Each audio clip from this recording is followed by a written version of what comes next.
Free fantastic and focused classes. मैं doctor आनंद प्रदीक्षित हूँ शिखर IAS academy Ghaziabad के वर्चुअल संस्करण से मैं आपके समक्ष मुखातिब हूँ। पेड क्लासेस भी हैं, फ्री क्लासेस तो आपको दे ही रहा हूँ। जब फ्री में इतना मिलता है तो पेड में कितना मिलता होगा ये आप सोच सकते हैं। हालांकि सोचते नहीं हैं, लेकिन फिर भी कहना मेरा फ़र्ज़ है। 15,000 का भी बैच है। इतना थॉट डेवलप कर देता है बैच कि आप किसी भी कोचिंग में पढ़े हो या ना पढ़े हो, सेल्फ तैयारी कर रहे हो, लेकिन उस 15,000 के एक्सेल बैच से, एक्सेल बैच उसका नाम है EXCELL, उस बैच से आप अद्भुत झंडे गाड़ सकते हैं। मात्र 15,000 का बैच है। आप लोग उसके बारे में भी नहीं पूछते, एडमिशन नहीं लेते।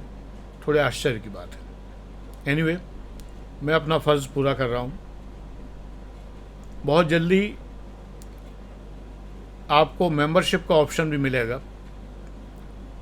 बहुत ही कम 299 रुपीज़ पर मंथ की मेंबरशिप पर आपको इससे ज़्यादा कंटेंट और मैटर मिलेगा। जिस समय मेंबरशिप का ऑप्शन शुरू हो जाएगा तो यहाँ पर आपको फिर कंटेंट नहीं मिलेगी, फ्री क्लासेस में नहीं मिलेगी।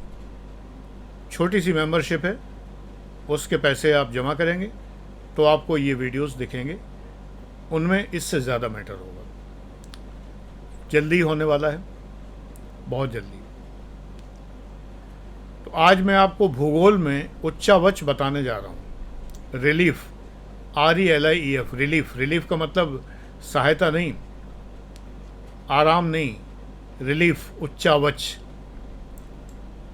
पृथ्वी की ऊपरी सतह अर्थात धरातल की जो भौतिक आकृति है उसको उच्चावच कहते हैं। इसमें पृथ्वी सतह पर विद्यमान ऊंचाई और गहराई वाले भाग जैसे पर्वत, घाटी, मैदान, पठार वगैरह वगैरह सम्मिलित हैं। इनके वर्गीकरण का आधार समुद्र तल से ऊंचाई अथवा गहराई होता है।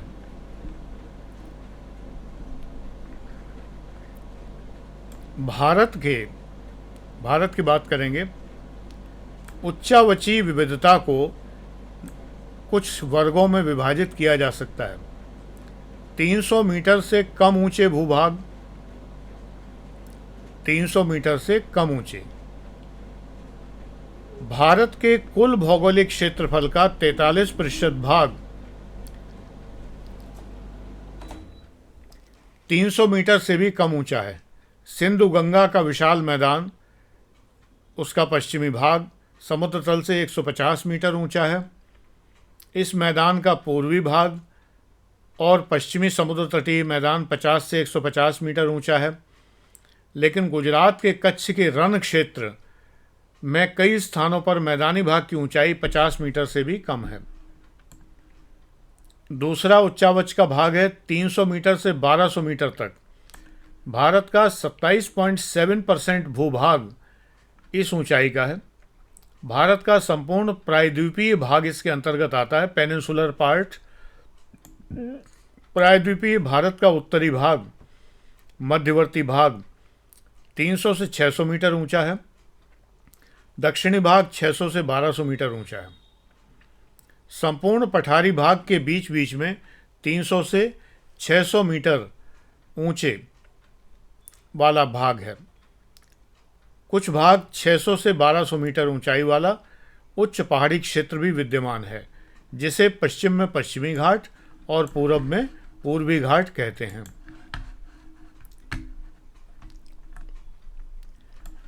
और तीसरा है 1200 मीटर से ऊंचा भाग, ये 29.3% है भारत के भूभाग का। 1200 मीटर से अधिक ऊंचा है। भारत के उत्तरी भाग का अधिकांश हिस्सा इसी वर्ग में सम्मिलित है। ऊंची ऊंची पर्वत श्रेणियां पाई जाती हैं। इनका निर्माण तृतीयक युग, टर्शरी जो है, उस युग की पर्वत निर्माणकारी हलचलों में हुआ है। जो ऑरोजेनिक हलचलें थीं उसमें हुआ है। भारत के भौतिक विभाग कौन कौन से हैं? उत्तरी पर्वतीय क्षेत्र, प्रायद्वीपीय पठार यानी पेनिनसुलर प्लेट्यूज, उत्तर का मैदान जो सतलज नदी की घाटी से लगाकर असोम में ब्रह्मपुत्र की घाटी तक फैला हुआ है, और चौथा समुद्र तटीय मैदान, कोस्टल एरियाज। भौतिक भूभागों की मुख्य विशेषताएं क्या हैं? ऊपर उठती हुई तरंगें ऊपरी परत जो है उसको टुकड़ों में बांट देती हैं, जिन्हें स्थल मंडलीय प्लेटें कहते हैं। प्लेटें होती हैं, ऐसी 7 मुख्य प्लेटें हैं। कहीं कहीं ये प्लेटें एक दूसरे से दूर हो रही हैं और कहीं कहीं एक दूसरे के निकट आ रही हैं।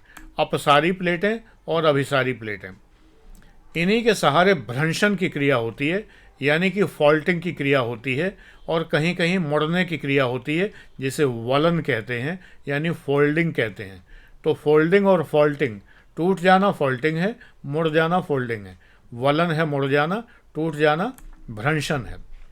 तो भ्रंशन है। करोड़ों वर्ष पूर्व भारत गोंडवाना लैंड नामक प्राचीन विशाल भूखंड का भाग था। इस भूखंड में आज के दक्षिण अमेरिका, अफ्रीका, ऑस्ट्रेलिया, अंटार्कटिका सम्मिलित थे। ये किस गोलार्ध में था? दक्षिणी गोलार्ध में था। इंडो ऑस्ट्रेलियन प्लेट धीरे धीरे उत्तर की ओर प्रवाहित हुई। ये किससे अलग हुई? गोंडवाना लैंड से। अनुपटल की संवहनिक तरंगों ने इसे अनेक भागों में तोड़ दिया। अनुपटल यानी मेंटल, मेंटल की जो संवहन तरंगें थीं, संवहन धाराएं थीं, तो उन्होंने इसको जो है कई भागों में तोड़ दिया। गोंडवाना लैंड से अलग होकर इंडो ऑस्ट्रेलियन प्लेट धीरे धीरे उत्तर की ओर प्रवाहित हुई, यानी ड्रिफ्ट हुई, DRIFT, ड्रिफ्ट हुई। इस तरह आपको हिंदी और अंग्रेज़ी दोनों कोई भी टीचर नहीं बता पाएगा। जिसे उतनी ही क्षमता के साथ हिंदी शब्द पता हो और उतनी ही क्षमता के साथ जो अंग्रेज़ी शब्द भी ज्ञान रखता हो। ये बहुत असंभव काम होता है बाइलिंगुअल टीचिंग। ये तो बाइलिंगुअल नहीं है यहाँ पर, मेरे गोल्ड बैच में, प्लेटिनम बैच में टोटली बाइलिंगुअल है, यानी पूरे पूरे सेंटेंस आपको हिंदी में और तुरंत अंग्रेज़ी में। जब तक हिंदी वाले लिखना पूरा करें तब तक अंग्रेज़ी सेंटेंस बोल दिया, फिर रिपीट कर दिया। 1 सेकंड वेस्ट नहीं होता है और बड़े आराम से दोनों मीडियम के छात्र लिख सकते हैं। तो ये इंडो ऑस्ट्रेलियन प्लेट धीरे धीरे उत्तर की ओर प्रवाहित हुई। उत्तरी गोलार्ध की और बहुत बड़ी यूरोपियन प्लेट से लगभग 5 करोड़ वर्ष पूर्व टकराई थी। ज्योग्राफी में करोड़ों साल में ही कुछ होता है, इससे नीचे तो कुछ होता ही नहीं। इंडो ऑस्ट्रेलियन प्लेट का उत्तरी सिरा यूरेशियन प्लेट के नीचे धंस गया। टकराव के इस प्रभाव के बीच टेथिस सी, टेथिस महासागर, टेथिस ओशन में विद्यमान अवसादों में वलन क्रिया से हिमालय पर्वत का निर्माण हुआ। ये क्वेश्चन है, आता है।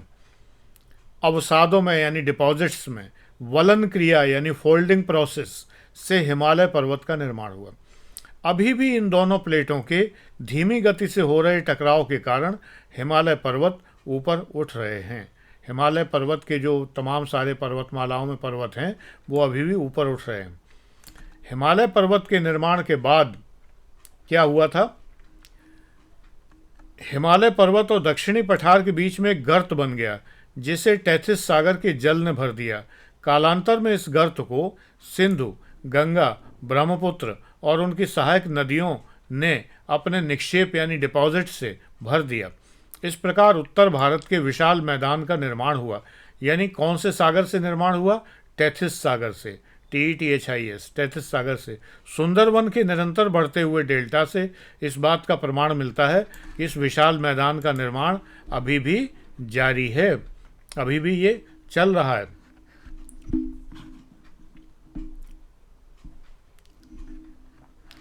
प्रायद्वीपीय पठार भारत का प्राचीनतम भूखंड है। इसका एक और नाम है, प्री में आया है क्वेश्चन कई बार, इसको इंडियन प्लेट भी कहते हैं, भारतीय प्लेट भी कहते हैं। इस भूखंड पर वलन प्रक्रिया से विशाल अरावली पर्वत का निर्माण हुआ। इसके पश्चात प्रायद्वीपीय पठार पर एक लंबे समय तक संपीड़न और वलन क्रियाएं नहीं हुई, किंतु भ्रंशन होते रहे। भूस्थलों का उत्थान होता रहा, यानी ऊपर उठते रहे, और धसाव होता रहा, नीचे को धंसते रहे। गोदावरी, महानदी, दामोदर नदी की घाटियों में द्रोणी बनती रहीं, द्रोणी इस आकार की। भ्रंशन और नर्मदा और ताप्ती नदियों की भ्रंश घाटियाँ, यानी कि जो वैलीज़ हैं, वो उसका प्रमाण उनसे हमें मिलता है क्योंकि वो वहाँ हैं। हिमालय के उत्थान के समय प्रायद्वीपीय पठार के उत्तर पश्चिमी भाग में ज्वालामुखी क्रिया से निकले लावा का जमाव विस्तृत क्षेत्र पर हुआ। इस कारण से इस पठारी भाग को लावा प्रदेश भी कहते हैं। अरब सागर का निर्माण दक्षिणी भारत के पश्चिमी भाग की धसाव की क्रिया से हुआ। तो ये मुख्य बात है जो मैंने बताई। आपको क्या करना है असाइनमेंट के तौर पर, उत्तरी पर्वतीय क्षेत्र के बारे में पढ़िए, पामीर गांठ के बारे में पढ़िए, और पामीर गांठ जो है पामीर नॉट KNOT, तो ये 2 चीज़ें आप पढ़िए, ये आपके असाइनमेंट के लिए बहुत ज़रूरी हैं। और इतना पढ़ेंगे तो उसके बाद आपको और भी पढ़ने का मन करेगा। Thank you. आज की वीडियो में इतना ही। God bless you. कमेंट्स ज़रूर किया करिए। कमेंट्स सब्जेक्ट पर किया करिए, केवल प्रशंसात्मक या केवल जय गुरुजी या केवल जो है गुरुजी नमस्कार, इनसे बेटा कोई विशेष लाभ नहीं होता है।